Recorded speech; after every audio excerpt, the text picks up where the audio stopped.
In my YouTube channel. વિદ્યાર્થી મિત્રો, ધોરણ 10 વિજ્ઞાન પ્રકાશ પરાવર્તન અને વક્રીભવનમાં આજે આપણે કાચના સ્લેબમાં અથવા કાચના લંબઘનમાં પ્રકાશનું વક્રીભવન તેમજ પાર્શ્વીય સ્થાનાંતર એટલે કે લેટરલ શિફ્ટ તેમજ વક્રીભવનના નિયમો, સાપેક્ષ વક્રીભવનાંક, નિરપેક્ષ વક્રીભવનાંકની સમજ મેળવીશું. મારી પાસે આ કાચનો સ્લેબ છે જેને કાચનો લંબઘન, કાચનો ચોસલો પણ આપણે કહીશું. હવે મેં એક જુગાડ કરી અને ડ્રોઈંગ બોર્ડ તૈયાર કરેલું છે. મારી પાસે એક માપપટ્ટી છે અને 4 ટાંકણીઓ છે. હવે સૌપ્રથમ હું કાચનો સ્લેબ મૂકી અને તેની સપાટીને આંકી લઈશ. તો પહેલું કામ હું આ કરીશ, કાચનો સ્લેબ મૂકી દઉં છું. કાચનો સ્લેબ મૂક્યા બાદ તેની સપાટીને આંકી લઈએ અને એ સપાટીને ABCD નામ આપીશું. તો સૌથી પહેલું કામ, હું કાચના સ્લેબને ચારે બાજુએથી તેની સપાટીને આંકી લઈ અને તમને હું બતાવું છું. તો આ મેં કાચનો સ્લેબ આંકી લીધો છે. તમે કેમેરામાં જોઈ શકો છો કે કાચના સ્લેબની સપાટીને મેં આંકી લીધી છે. હું નામ આપી દઉં ABCD. એને ABCD નામ આપી દઈશું. હવે કાચના સ્લેબની સપાટીને લંબ ન હોય તેવું એક કિરણ દોરી દઉં છું, જેને નામ આપીશું EF. આ કિરણને EF નામ આપીશું અને આ કિરણની બે બિંદુ આગળ બે ટાંકણીઓ P1 અને P2 ને હું ઊભી ખોસી દઉં છું. હું તમને કેમેરામાં વસ્તુ બતાવી દઉં છું.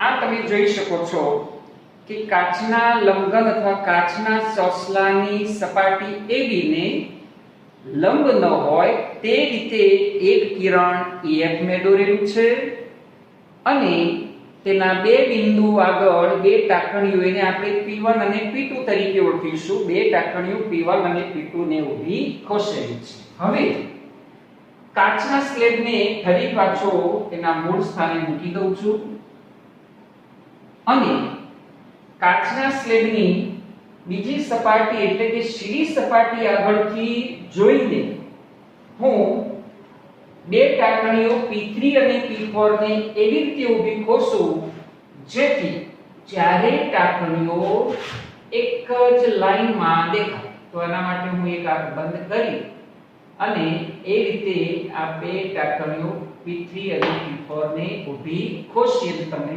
કેમેરામાં બતાવું છું.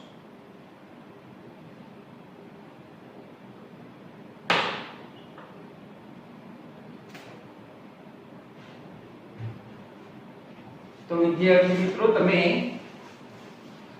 જોઈ શકશો કે અહીં ચારેય ટાંકણીઓ એક જ રેખામાં દેખાય છે. હવે આ ટાંકણીઓને તેમજ આ લંબઘનને હું ઉઠાવી લઉં છું અને તેમના સ્થાનને જોડતી રેખાઓ દોરી દઉં છું. ટાંકણીઓ P3 અને P4 ને જોડતી રેખાઓ દોરી દઉં છું.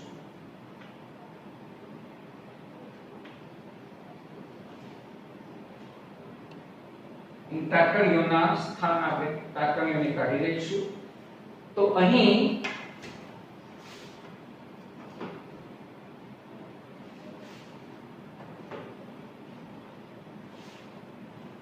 એવી સપાટી આગળ જે કિરણ આપણે આપાત કરેલું છે એને હું O તરીકે લઈ લઉં. O બિંદુ આગળથી AB સપાટીને લંબ એક NN ડેશ મેં બતાવેલો છે, તો એ લંબ હું દોરી દઉં છું. તો સપાટીને લંબ એને હું NN ડેશ વડે દર્શાવી દઉં છું. હવે સીડી સપાટી આગળ આ બિંદુને હું O' તરીકે લઈ લઉં અને જે કિરણ બહાર નીકળ્યું છે, જેને આપણે નિર્ગમન કિરણ તરીકે લઈશું, એને હું GH વડે દર્શાવી દઉં છું. હવે O' અને O ને જોડતી રેખા દોરી દઉં છું. O' અને O ને જોડતી રેખા દોરી દઉં છું. O' આગળ પણ સપાટીને લંબ દોરી દઉં, જેને MM ડેશ વડે દર્શાવી દઉં. આ સપાટીને લંબ MM ડેશ છે. તો વિદ્યાર્થી મિત્રો, મેં જે આકૃતિમાં કર્યું એ તમે કેમેરામાં જોઈ શકો છો. આપણે સૌપ્રથમ કાચના સ્લેબની સપાટી ABCD ને આંકી લીધેલી છે. ત્યારબાદ સપાટીને લંબ ન હોય એવું એક કિરણ EF દોરી અને બે ટાંકણીઓ P1 અને P2 ને ઊભી ખોસી કાચના સ્લેબને ફરીથી મૂકી સ્લેબની સીડી સપાટી આગળથી બે ટાંકણીઓ P3 અને P4 ને એવી રીતે ઊભી ખોસી જેથી ચારેય ટાંકણીઓ એક જ રેખામાં દેખાય. હવે હું આ જે આપાત કિરણ છે એને ટપકા વડે સમાંતર સ્લેબની બહાર લઈ જાઉં છું.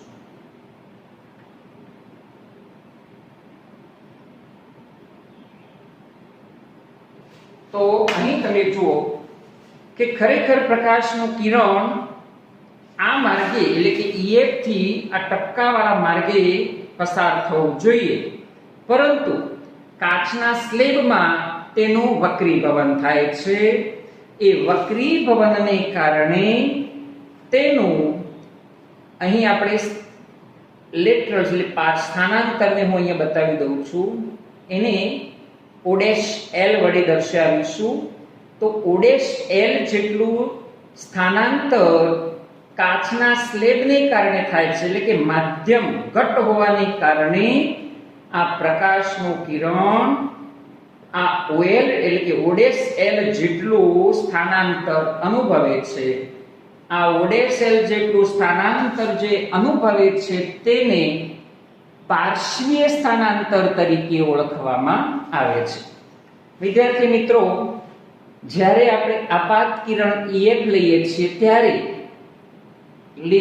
લંબઘનની સપાટી AB આગળ લીધેલું બિંદુ O માંથી સપાટીને લંબ NN ડેશ દોરીએ ત્યારે આ સપાટીને લંબ સાથે આપાત કિરણે બનાવેલો જે ખૂણો છે એને I1 તરીકે લઈશું. મેં અહીંયા આકૃતિમાં પણ બતાવેલો છે.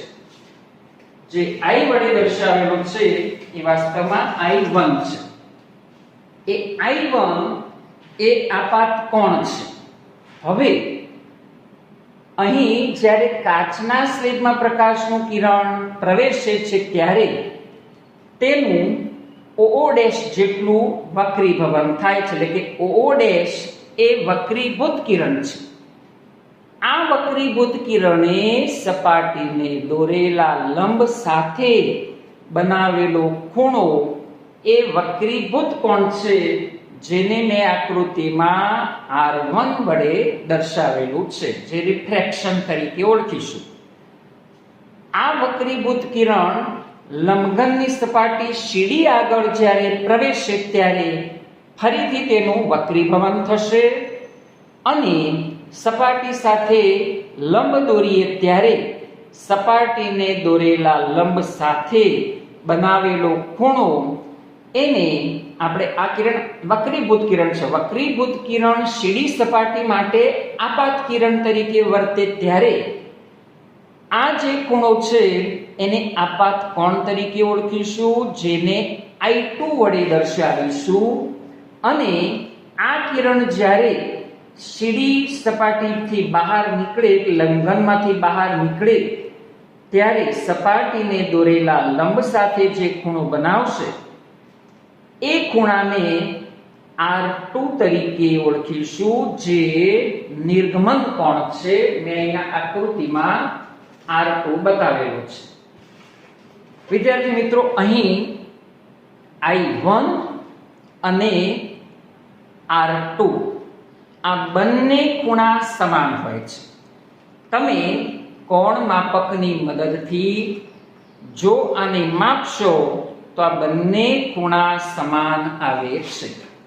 આપાત કોણ અને નિર્ગમન કોણ સમાન આવે છે એનો અર્થ કે નિર્ગમન કિરણ એ આપાત કિરણની સમાંતર જ હોય છે, પરંતુ વક્રીભવનને કારણે તેનું O'(L) જેટલું સ્થાનાંતર થાય છે, જેને પાર્શ્વીય સ્થાનાંતર કહે છે. આમ પ્રકાશનું કિરણ એક પારદર્શક માધ્યમમાંથી બીજા કટ પારદર્શક માધ્યમમાં પ્રવેશે ત્યારે બંને માધ્યમોને જુદી પાડતી સપાટી આગળ તે મૂળ દિશાથી વિચલિત થાય છે. આ ઘટનાને વક્રીભવન કહે છે. મારા ગયા લેશનમાં વક્રીભવનની એક પ્રવૃત્તિ આપણે ક્લાસમાં પેન મૂકીને તમે જોઈ હશે. આજે મેં કાચના સ્લેબમાં એટલે કે કાચના લંબઘનમાં પ્રકાશનું વક્રીભવન કેવું થાય એનો પ્રયોગ મેં તમને બતાવ્યો. એ પ્રયોગની સમજ આપણે ફરી મેળવી લઈએ અને પછી આકૃતિ તરફ જઈશું. તો સૌ પ્રથમ એક ડ્રોઈંગ બોર્ડ લીધેલું છે. ડ્રોઈંગ બોર્ડ પર એક કાચના સ્લેબને મૂકી દીધો. કાચના સ્લેબની સપાટી ABCD ને આંકી લીધી. હવે સ્લેબને ઉઠાવી લીધો.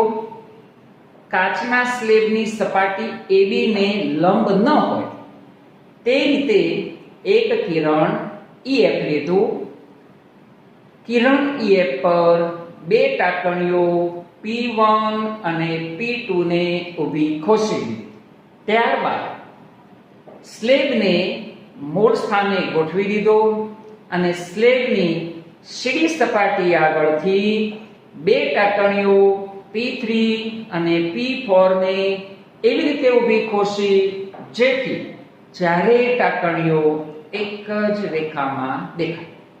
હવે સ્લેબને ઉઠાવી P3 અને P4 ને જોડતી રેખા દોરી, તેમજ O અને O' ને જોડતી રેખા દોરી. O બિંદુ આગળ સપાટીને લંબ NN' દોર્યો. O' બિંદુ આગળ સપાટી CD ને લંબ MM' દોર્યો. તો આપાત કિરણે સપાટીને દોરેલા લંબ સાથે બનાવેલો ખૂણો એ આપાત કોણ થશે. ત્યારબાદ વક્રીભૂત કિરણ, અહીં O' એ વક્રીભૂત કિરણ છે. વક્રીભૂત કિરણે સપાટીને દોરેલા લંબ સાથે બનાવેલા ખૂણાને વક્રીભૂત કોણ કહે છે, જેને R1 વડે દર્શાવાય છે. આ વક્રીભૂત કિરણ સીડી સપાટી માટે આપાત કિરણ તરીકે વર્તશે. એટલે O' બિંદુ આગળ સપાટીને દોરેલા લંબ MM' ની સાથે બનાવેલા ખૂણાને I2 વડે દર્શાવીશું. વિદ્યાર્થી મિત્રો, અહીંયા R1 અને I2 સમાન હશે. I1 અને R2 સમાન હશે. R1 અને I2 સમાન હશે. તો એ ખૂણો એ આપાત કોણ એટલે કે અહીંયા આપાત કોણ તરીકે સીડી સપાટી માટે વર્તશે. અને જે કિરણ બહાર નીકળ્યું સીડી સપાટીમાંથી એ નિર્ગમન કિરણ તરીકે ઓળખાશે. નિર્ગમન કિરણે સપાટીને દોરેલા લંબ સાથે બનાવેલા ખૂણાને નિર્ગમન કોણ કહે છે. પ્રકાશનું કિરણ ખરેખર જે મેં માર્ગ દર્શાવેલું છે ટપકા વડે એ દિશામાં પસાર થવું જોઈએ, પરંતુ વચ્ચે માધ્યમ બદલાવાને કારણે એટલે કે કાચનો સ્લેબ મૂકવાને કારણે તેનું O'(L) જેટલું સ્થાનાંતર થાય છે, જેને પાર્શ્વીય સ્થાનાંતર કહે છે. તો વિદ્યાર્થી મિત્રો, તમને આ પ્રવૃત્તિ બરાબર સમજાઈ ગઈ હશે. પાર્શ્વીય સ્થાનાંતર એટલે શું અને પાર્શ્વીય સ્થાનાંતરનો આધાર કઈ બાબતો પર હોય છે? તો પાર્શ્વીય સ્થાનાંતરનો આધાર એ વક્રીભવન કારક બે સપાટી વચ્ચેના લંબ અંતરના સમપ્રમાણમાં હોય છે. જે બાબત જૂના પાઠ્યપુસ્તકમાં એનો ઉલ્લેખ કરેલો છે. તો અહીં આપણે લખી દઈશું કિરણ EF એ આપાત કિરણ છે, I1 એ આપાત કોણ છે, OO' ને જોડતી રેખા એ વક્રીભૂત કિરણ છે. આ વક્રીભૂત કિરણ સીડી સપાટી માટે આપાત કિરણ તરીકે વધશે. ત્યારબાદ અહીં O'(H) એ નિર્ગમન કિરણ છે અને આ નિર્ગમન કિરણે સપાટીને દોરેલા લંબ સાથે બનાવેલો ખૂણો એ નિર્ગમન કોણ છે. આપાત કોણ, વક્રીભૂત કોણ, નિર્ગમન કોણ. આપાત કોણ એટલે શું? આપાત કિરણે બે સપાટી એટલે કે બે માધ્યમોને જુદી પાડતી સપાટી આગળ આપાત બિંદુએ સપાટીને દોરેલા લંબ સાથે બનાવેલા ખૂણાને આપાત કોણ કહે છે. વક્રીભૂત કોણ, વક્રીભૂત કિરણે બે માધ્યમોને જુદી પાડતી સપાટી આગળ દોરેલા લંબ સાથે બનાવેલા ખૂણાને વક્રીભૂત કોણ કહે છે. નિર્ગમન કોણ, તો નિર્ગમન કિરણે સપાટીને દોરેલા લંબ સાથે બનાવેલા ખૂણાને નિર્ગમન કોણ કહે છે. તો આ વ્યાખ્યાઓ તમે બરાબર ક્લિયરલી સમજી ગયા છો. છેવટે હું PDF આપું, જ્યારે પાઠ પૂર્ણ થાય ત્યારે તમે એની સંપૂર્ણ નોટ્સ ઉતારી લેશો અને તૈયાર કરી લેશો. તો આ પ્રયોગ તમને 3 ગુણમાં પૂછી શકે કે કાચના લંબનમાં પ્રકાશનું વક્રીભવન અને પાર્શ્વીય સ્થાનાંતર એટલે કે લેટરલી શિફ્ટ સમજાવો. તો કાચના સ્લેબનો આ પ્રયોગ મેં તમને અહીંયા બતાવેલો છે. તમે બરાબર સમજી ગયા હશો. આપાત કોણ, વક્રીભૂત કોણ, નિર્ગમન કોણની વ્યાખ્યા બરાબર ક્લિયરલી સમજ્યા હશો. હવે આપણો 2 ગુણનો પ્રશ્નનો મુદ્દો આવો છે કે વક્રીભવનના નિયમો લખો. તમને 2 ગુણમાં પૂછી શકે વક્રીભવનના નિયમો. પહેલો નિયમ, આપાત કિરણ, વક્રીભૂત કિરણ અને આપાત બિંદુએ સપાટીને દોરેલા લંબ સપાટીને દોરેલો લંબ આ ત્રણેય એક જ સમતલમાં હોય છે. તો આ પહેલો નિયમ લખી દઉં. આપાત કિરણ,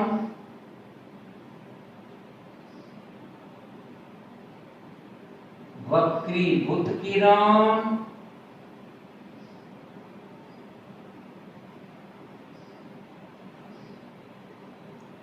અને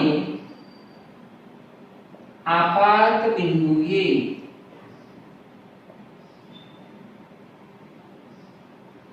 સપાટીને દોરેલો લંબ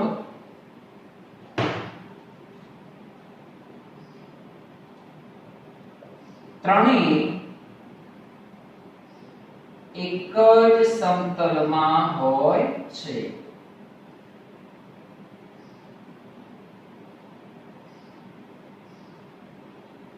બીજો નિયમ, પ્રકાશના આપેલા રંગ, વિદ્યાર્થી મિત્રો યાદ રાખો, સૂર્યમાંથી દ્રશ્ય પ્રકાશ જે આવે છે વાસ્તવમાં 7 રંગનો બનેલો છે.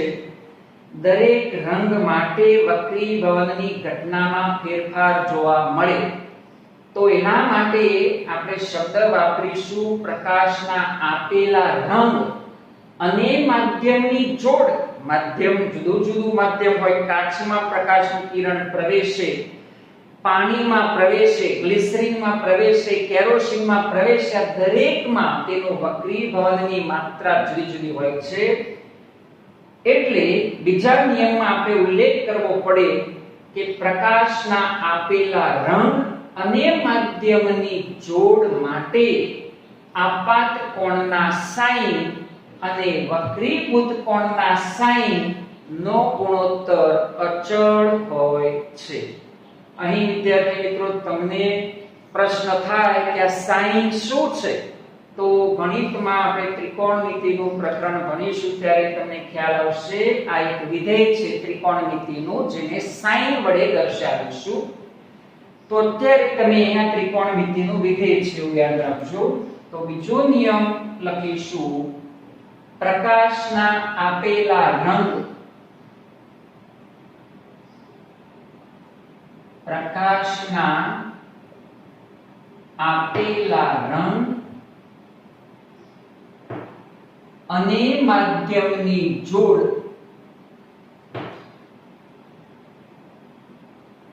માટે આપાત કોણના સાઈન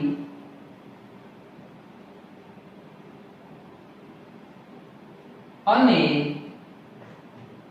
વક્રીભૂત કોણના સાઈન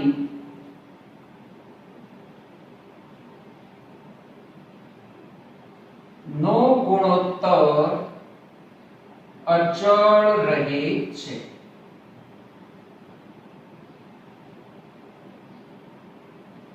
એને આપણે સંકેતમાં આ રીતે લખી શકીએ, sin i ભાગ્યા sin r બરાબર અચળ.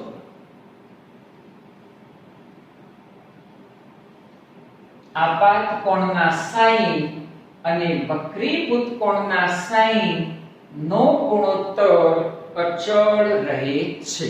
વિદ્યાર્થી મિત્રો, આ જે અચળાંક છે એ અચળાંકને આપણે સાપેક્ષ વક્રીભવનાંક તરીકે ઓળખીશું. આ અચળાંક વાસ્તવમાં છે શું? તો આ અચળાંક એ પ્રકાશનું કિરણ જ્યારે એક પારદર્શક માધ્યમમાંથી બીજા પારદર્શક માધ્યમમાં પ્રવેશે ત્યારે જે વક્રીભવન પામે છે, તો એ વક્રીભવન જે પામે છે એ વક્રીભવનની માત્રા, એટલે કે જે પ્રકાશનું કિરણ જ્યારે ઘટ માધ્યમમાં પ્રવેશે છે ત્યારે લંબ તરફ વાંકું વળે છે અને ઘટ માધ્યમમાંથી બહાર નીકળે ત્યારે લંબથી દૂર જાય છે. આમ પ્રકાશનું કિરણ એક પારદર્શક માધ્યમમાંથી બીજા પારદર્શક માધ્યમમાં પ્રવેશે ત્યારે તેનું જે વક્રીભવન થાય છે અથવા પોતાનો માર્ગ બદલે છે એની માત્રાને વક્રીભવનાંક વડે દર્શાવવામાં આવે છે. એની જે દિશાનું પરિવર્તન છે એ દિશાનું પરિવર્તન, કારણ કે મૂળ દિશા જે હતી એના કરતા એની દિશા બદલાય છે. તો આ દિશામાં થતું પરિવર્તન જે ભૌતિક રાશિ વડે દર્શાવાય તેને વક્રીભવનાંક તરીકે ઓળખવામાં આવે છે. તો આ sin i ભાગ્યા sin r બરાબર અચળ એ માધ્યમ 1 ની સાપેક્ષ માધ્યમ 2 નો વક્રીભવનાંક દર્શાવે છે. તો અહીં આપણે લખીશું, અહીં આ અચળાંક એ માધ્યમ 1 ની સાપેક્ષ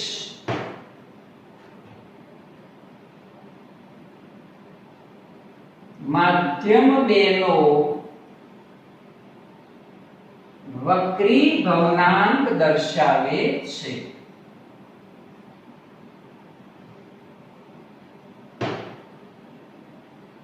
જેને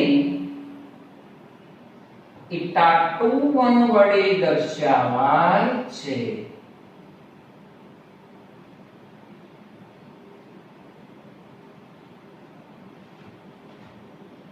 વિદ્યાર્થી મિત્રો, આ જે સંકેત છે એટા એ વક્રી ભવનાંક માધ્યમ 1 ની સાપેક્ષ માધ્યમ 2 ના વક્રી ભવનાંકને η21 વડે દર્શાવાય. વક્રી ભવનાંકને આપણે ઈટા વડે દર્શાવીશું, ગ્રીક મૂળાક્ષર છે.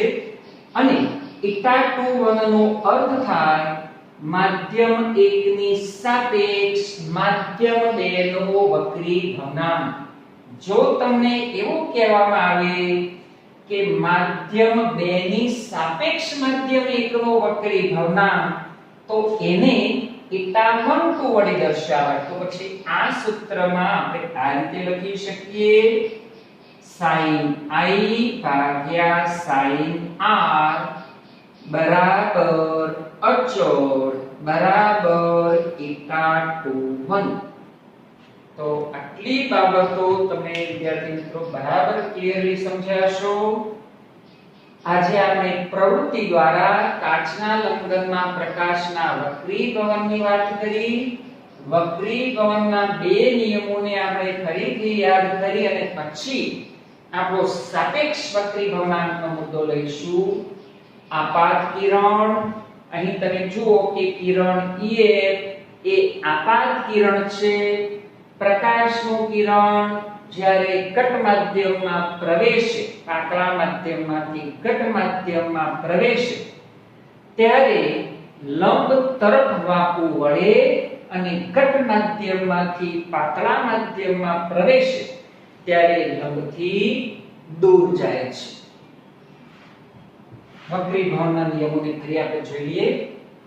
આપાત કિરણ, અહીં EF કિરણ કેવું કહેવાશે? આપાત કિરણ.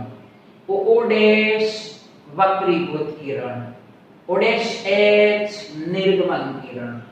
તો આપાત કિરણ, વક્રીભૂત કિરણ અને બે માધ્યમોને જુદી પાડતી સપાટી આગળ દોરેલો લંબ એ ત્રણેય એક જ સમતલમાં હોય છે.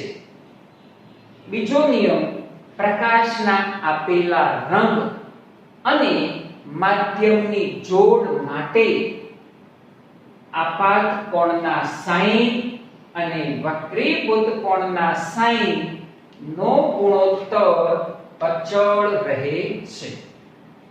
આ અચળ એ માધ્યમ 1 ની સાપેક્ષ માધ્યમ 2 નો વક્રીભવનાંક દર્શાવે છે, જેને η21 વડે દર્શાવાય છે. જેને સંકેતમાં sin i ભાગ્યા sin r બરાબર અચળ, એના બરાબર η21 તરીકે આપણે દર્શાવીશું. તો વિદ્યાર્થી મિત્રો, આટલો મુદ્દો તમે બરાબર ક્લિયરલી સમજ્યા હશો. હવે પછીનો આપણો મુદ્દો હશે સાપેક્ષ વક્રીભવનાંક અને નિરપેક્ષ વક્રીભવનાંક. તો હું સૌથી પહેલી સાપેક્ષ વક્રીભવનાંકની વાત કરી દઉં. સાપેક્ષ વક્રીભવનાંક શું છે? હું આકૃતિને હેચ કરી દઉં છું.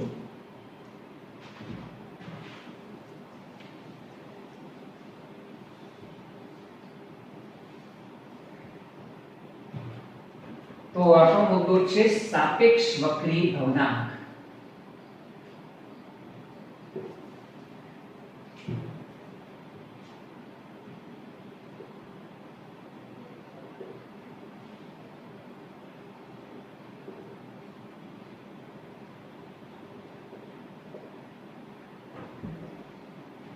વિદ્યાર્થી મિત્રો, સાપેક્ષ વક્રીભવનાંક છે શું? તો પ્રકાશનું કિરણ, શૂન્યાવકાશમાં પ્રકાશની ઝડપ આપણે જાણીએ છીએ કે 3 × 10⁻⁻⁻1 છે. હવામાં આ ઝડપ થોડી ઓછી હોય છતાં પણ હવામાં પણ આપણે ઝડપ પ્રકાશની 3 × 10⁻⁻⁻⁻1 -1 લઈએ છીએ.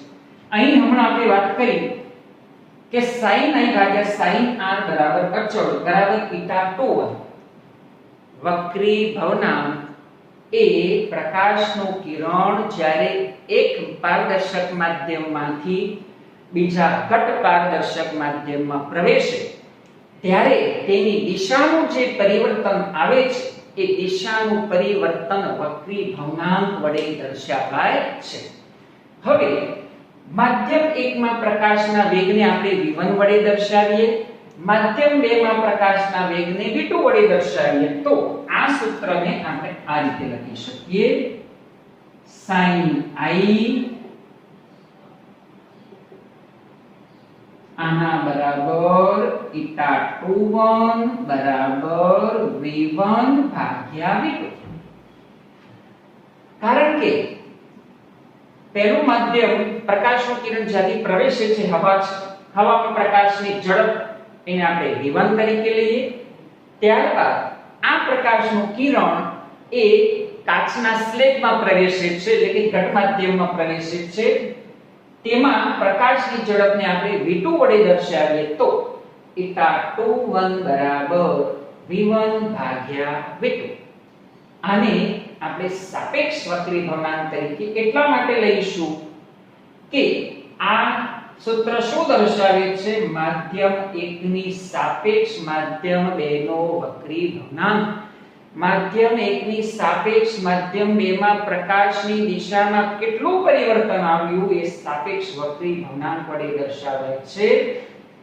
તો સાપેક્ષ વક્રી ભવનાંકમાં શૂન્ય અવકાશ અથવા હવામાં પ્રકાશની ઝડપને આપણે v1 તરીકે લઈએ અને કાચના માધ્યમમાં પ્રકાશની ઝડપને v2 તરીકે લઈએ તો θ21 બરાબર v1 ભાગ્યા v2, જેને સાપેક્ષ વક્રી ભવનાંક તરીકે લઈશું.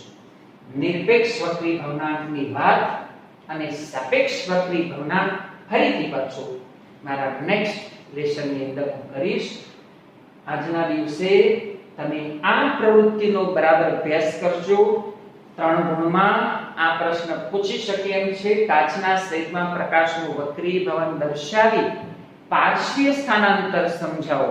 વિદ્યાર્થી મિત્રો, જૂના કોર્સની અંદર આ પ્રશ્ન 5 ગુણમાં પૂછી શકે એમ હતો, પરંતુ આપણી બ્લુપ્રિન્ટ મુજબ 3 ગુણની અંદર આ પ્રશ્ન તમને પૂછી શકે. 2 ગુણમાં તમને વક્રીભવનના નિયમો પૂછે તો પણ તમે આ રીતે તૈયાર કરી શકશો. વિડિયોને વારંવાર જોઈ અને પુનરાવર્તન વારંવાર કરજો. છેલ્લી પાઠ પૂર્ણ થાય ત્યારે હું પીડીએફ રજૂ કરીશ અને ત્યારબાદ ગણિતમાં મેં ગઈકાલે એક પીડીએફ તમને 50 ગુણની મૂકી હશે. એમાં તમને જેટલા સંભાવના પ્રકરણ ધોરણ 9 ની અંદર આવી ગયેલું છે એટલે એમાં તમને જેટલા દાખલા આવડી શકે એની પ્રેક્ટિસ તમે કરજો. ગણિતના સંભાવનાની ટેસ્ટ આપણી રવિવારે હશે 30 ગુણની, તો તમે એટલી પૂરતી તૈયારી કરજો. વિડિયોને વારંવાર જોઈ અને તમે તૈયાર કરજો નોટ્સ, અને વિડિયોને લાઈક કરી અને સબસ્ક્રાઇબ કરવાનું ચૂકતા નહીં. તેમજ બેલ આઇકોન પ્રેસ કરશો એટલે જેવો વિડિયો અપલોડ થશે એટલે તરત જ તમને નોટિફિકેશન મળી જશે. તો આજના દિવસે આટલી વાત કહી અને પૂર્ણ વિરામ કરું છું. અસ્તુ, જય હિન્દ.